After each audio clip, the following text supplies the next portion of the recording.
പൊന്നാനിയിൽ വീട്ടമ്മയെ പോലീസ് ഉദ്യോഗസ്ഥർ പീഡിപ്പിച്ചെന്ന പരാതിയിൽ പോലീസ് ഉദ്യോഗസ്ഥർക്കെതിരെ കേസെടുക്കാനുള്ള ഉത്തരവ് ഹൈക്കോടതി റദ്ദാക്കി. സിംഗിൾ ബെഞ്ച് ഉത്തരവാണ് ഡിവിഷൻ ബെഞ്ച് റദ്ദാക്കിയത്. SP സുജിത് ഉൾപ്പെടെയുള്ളവർക്കെതിരെ കേസെടുക്കാനായിരുന്നു സിംഗിൾ ബെഞ്ചിന്റെ ഉത്തരവ്. ഉമേഷ് ഇപ്പോൾ കൊച്ചിയിൽ നിന്നും കൂടുതൽ വിവരങ്ങളുമായി ചേരുന്നുണ്ട്. ഉമേഷ്, ഈ ഹർജിക്കാരുടെ വാദങ്ങളെല്ലാം ഇപ്പോൾ ഡിവിഷൻ ബെഞ്ച് അംഗീകരിച്ചിരിക്കുന്നു. ഇതിൽ കൃത്യമായൊരു ഗൂഢാലോചന നടന്നിട്ടുണ്ട് എന്നതായിരുന്നു നേരത്തെ പോലീസ് ഉദ്യോഗസ്ഥരുടെ ഭാഗത്തു നിന്നുണ്ടായിരുന്ന വാദങ്ങൾ. ഇത് പൂർണ്ണമായും കണക്കിലെടുത്തിട്ടുണ്ട് എന്ന് വേണോ ഇപ്പോൾ ഡിവിഷൻ ബെഞ്ചിന്റെ വിധിയിൽ നിന്നും മനസ്സിലാക്കേണ്ടത്? വാദങ്ങൾ ഡിവിഷൻ ബെഞ്ച് അംഗീകരിച്ചിരിക്കുന്നു എന്നുള്ളത് തന്നെയാണ് ഈ വിധിയിൽ നിന്ന് മനസ്സിലാകുന്നത്.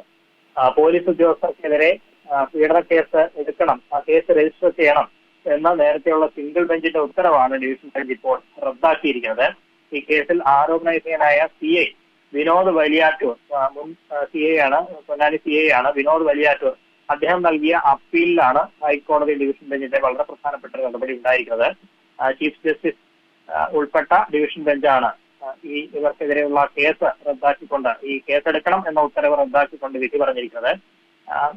ഈ ഹർജിക്കാരനായ വിനോദിന് പുറമെ മലപ്പുറം മുൻ SP Sujith Das, DYSP VV Benny, മുൻ DYSP VV ബെന്നി എന്നിവർക്കെതിരെയാണ് വീട്ടമ്മ ബലാത്സംഗ പരാതി ഉന്നയിച്ചത്.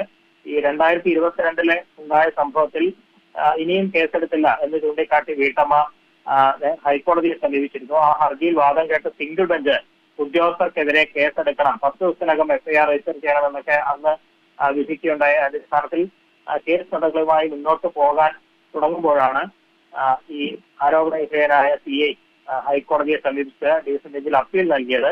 തങ്ങൾക്കെതിരായ കേസ് അത് ഗൂഢാലോചനയുടെ ഭാഗമാണ്, അത് വ്യാജ പരാതിയാണ് എന്നുള്ളതായിരുന്നു ഹർജിക്കാരന്റെ വാദം. ഈ വാദം അത് വിശദമായി വാദം കേട്ട ശേഷമാണ് ഇത് അംഗീകരിച്ചുകൊണ്ട് ഇവർക്കെതിരെയുള്ള ഈ ഉത്തരവ്, അതായത് ഇവർക്കെതിരെ കേസെടുക്കുക എന്ന ഉത്തരവ് ഇപ്പോൾ റദ്ദാക്കിയിരിക്കുന്നത്. വീടിന്റെ അവകാശ തർക്കത്തിന് പരിഹാരം തേടി ചെന്നപ്പോൾ പോലീസ് ഉദ്യോഗസ്ഥർ ബലാത്സംഗം ചെയ്തു എന്നുള്ളതായിരുന്നു യുവതിയുടെ പരാതി. എന്നാൽ ആ ഘട്ടം മുതൽ തന്നെ ഈ പരാതി വ്യാജമാണ് എന്ന് പോലീസ് ഉദ്യോഗസ്ഥർ വ്യക്തമാക്കിയിട്ടുണ്ടായിരുന്നു. പക്ഷേ യുവതി ഹൈക്കോടതിയെ സമീപിച്ചു. അന്ന് യുവതിക്ക് അനുകൂലമായ ഉത്തരവ് ഹൈക്കോടതിയിൽ നിന്ന് ഉണ്ടായി. മജിസ്ട്രേറ്റിനോട് അന്വേഷണത്തിന് ഉത്തരവിടാനായിരുന്നു നേരത്തെ സിംഗിൾ ബെഞ്ച് നിർദ്ദേശിച്ചത്. മജിസ്ട്രേറ്റിന്റെ റിപ്പോർട്ട് അടക്കം പരിഗണിച്ചായിരുന്നു, ഈ പരാതി പരിഗണിച്ച് മജിസ്ട്രേറ്റിന്റെ റിപ്പോർട്ട് അടക്കം കണക്കിലെടുത്തായിരുന്നു അന്ന് സിംഗിൾ ബെഞ്ച് അത്തരത്തിൽ ഉത്തരവിട്ടത്. പക്ഷേ ഈ ഉത്തരവ് ചോദ്യം ചെയ്തുകൊണ്ട് ഉദ്യോഗസ്ഥർ ഹൈക്കോടതിയെ സമീപിച്ചു. ഇപ്പോൾ ഉദ്യോഗസ്ഥരുടെ വാദം ശരിവെച്ചുകൊണ്ട് ഇവർക്കെതിരെ കേസെടുക്കണം എന്ന ഉത്തരവ് ചീഫ് ജസ്റ്റിസ് ഉൾപ്പെട്ട ഡിവിഷൻ ബെഞ്ച് റദ്ദാക്കുകയും ചെയ്തിരിക്കുന്നു. ഉമേഷ്, ഇതിന്റെ നിയമവശങ്ങൾ അല്ലെങ്കിൽ കോടതി വിധിക്ക് അപ്പുറത്തേക്ക് ഇതിൽ വലിയൊരു ഗൂഢാലോചന നടന്നിട്ടുണ്ട് എന്നത് ഈ പോലീസ് ഉദ്യോഗസ്ഥരൊക്കെയും ഇതിനു മുൻപും മാധ്യമങ്ങൾക്ക് മുന്നിൽ വന്ന് വിശദമാക്കിയിട്ടുള്ള കാര്യമാണ്. പ്രത്യേകിച്ച് PV അൻവറിന്റെ ഭാഗത്തു നിന്ന് ഉന്നയിച്ചിരിക്കുന്ന ചില പ്രധാനപ്പെട്ട പ്രതികരണങ്ങളിൽ ഇവർ ഗൂഢാലോചന ആരോപിച്ചിരുന്നു. അതിനൊപ്പം തന്നെ ഒരു പ്രമുഖ മാധ്യമ സ്ഥാപനത്തിന് ഈ ഒരു ഗൂഢാലോചനയിൽ പങ്കുണ്ട്, ഇത് കെട്ടിച്ചമച്ച പരാതിയാണ് എന്ന നിലയിലും ഈ ഉദ്യോഗസ്ഥർ ഓരോരുത്തരും മാധ്യമങ്ങൾക്ക് മുന്നിൽ വന്ന് പറഞ്ഞിരുന്ന ഒരു സാഹചര്യം ഉണ്ടായിരുന്നു. അങ്ങനെയെങ്കിൽ ഇത് പൂർണ്ണമായും കെട്ടിച്ചമച്ച ഒരു പരാതിയാണ് എന്നൊരു തീർപ്പിലേക്ക് ഇപ്പോൾ എത്താൻ കഴിയുമല്ലോ.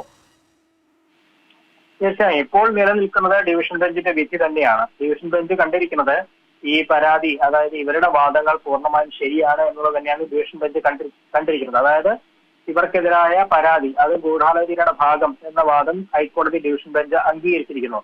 നേരത്തെ ഈ ആരോപണ വിധേയനായ ഉദ്യോഗസ്ഥരടക്കം ചൂണ്ടിക്കാട്ടിയിരുന്നു, അതായത് ഈ സ്വകാര്യ ചാനലിന്റെ മേധാവി ഉൾപ്പെട്ട കേസ് അന്വേഷിച്ചതിലുള്ള വൈരാഗ്യം അത് നിലനിൽക്കുന്നുണ്ട്. അതിന്റെ ഭാഗമായാണ് ഇത്തരത്തിൽ അവരുമായി ചേർന്ന് ഇങ്ങനെ ഒരു ഗൂഢാലോചന നടത്തി തങ്ങൾക്കെതിരെ വ്യാജ പരാതി നൽകി അതിൽ അന്വേഷണം നടത്തിക്കാനുള്ള നടപടികളുമായി അവർ അത്തരത്തിലുള്ള നീക്കം നടത്തിയത്. അതിന്റെ ഭാഗമായി ഈ പരാതി നൽകുന്നു. അത് 2022 എടുത്ത പരാതിയിൽ ഇതുവരെ നടപടി ഉണ്ടാകുന്നില്ല എന്ന് ചൂണ്ടിക്കാട്ടി ഹൈക്കോടതിയെ സമീപിക്കുന്നു. അങ്ങനെ ഓരോ ഘട്ടത്തിലും ഇവരെല്ലാം പരസ്പരം ചേർന്ന് തങ്ങൾക്കെതിരെ ഗൂഢാലോചന നടത്തി എന്നുള്ളത് തന്നെയായിരുന്നു ഉദ്യോഗസ്ഥരുടെ വാദം.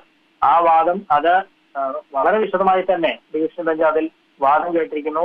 ചീഫ് ജസ്റ്റിസ് ഉൾപ്പെട്ട ഡിവിഷൻ ബെഞ്ച് തന്നെയാണ് ഈ ഉദ്യോഗസ്ഥരുടെ ഹർജിയിൽ അപ്പീലിൽ വിശദമായ വാദം കേട്ടുകൊണ്ട് ഇതിന് പിന്നിൽ ഒരു ഗൂഢാലോചന ഉണ്ട് എന്ന നിഗമനത്തിലേക്ക് ഹൈക്കോടതി ഡിവിഷൻ ബെഞ്ച് എത്തുകയും അവർക്കെതിരെ കേസെടുക്കണം എന്ന ഉത്തരവ് ഇപ്പോൾ റദ്ദാക്കുകയും ചെയ്തിരിക്കുന്നത്. നിലവിലെ സാഹചര്യം അനുസരിച്ച് ഹൈക്കോടതി ഡിവിഷൻ ബെഞ്ചിന്റെ വിധി തന്നെയാണ് പ്രാബല്യത്തിലുള്ളത്. അതായത് ഇവരുടെ വാദം ശരിവെച്ച സാഹചര്യത്തിൽ ഇവർക്കെതിരെയുള്ള ആരോപണങ്ങളും പരാതിയും ഒക്കെ ഗൂഢാലോചനയുടെ ഭാഗമാണ് എന്ന് തന്നെയാണ് വ്യക്തമാവുന്നത്. ഒരു വ്യാജ പരാതി എന്ന ഈ ഹർജിക്കാരുടെ വാദം അത് പൂർണ്ണമായും ശരിവെക്കുന്ന നിലയിലേക്കാണ് ഇപ്പോൾ ഹൈക്കോടതി ഡിവിഷൻ ബെഞ്ചിന്റെ ഉത്തരവ് വന്നിരിക്കുന്നത് എന്നതാണ് ഇപ്പോൾ ഉമേഷ് കൊച്ചിയിൽ നിന്നും വിവരങ്ങൾ നൽകിക്കൊണ്ടിരിക്കുന്നത്. ഏതാനും മിനിറ്റുകൾ മുൻപാണ് ഇത് സംബന്ധിച്ച പരാതിയിൽ ഹൈക്കോടതിയിൽ നിന്നൊരു തീർപ്പ് എത്തിയിരിക്കുന്നത്. ഈ പോലീസ് ഉദ്യോഗസ്ഥർ പീഡിപ്പിച്ചു എന്ന പരാതി സംബന്ധിച്ച സിംഗിൾ ബെഞ്ച് ഉത്തരവ് ഇപ്പോൾ റദ്ദാക്കിക്കൊണ്ട് ഡിവിഷൻ ബെഞ്ചിന്റെ തീരുമാനം ഈ ഘട്ടത്തിൽ വന്നിരിക്കുകയാണ്. ഉമേഷ്, വിശദമായ ഒരു പ്രതിവാദം അത് ഈ ഒരു അന്തിമ വിധിയിലേക്ക് എത്തുന്നതിന് മുൻപ് ഹൈക്കോടതിയിൽ ഉണ്ടായോ?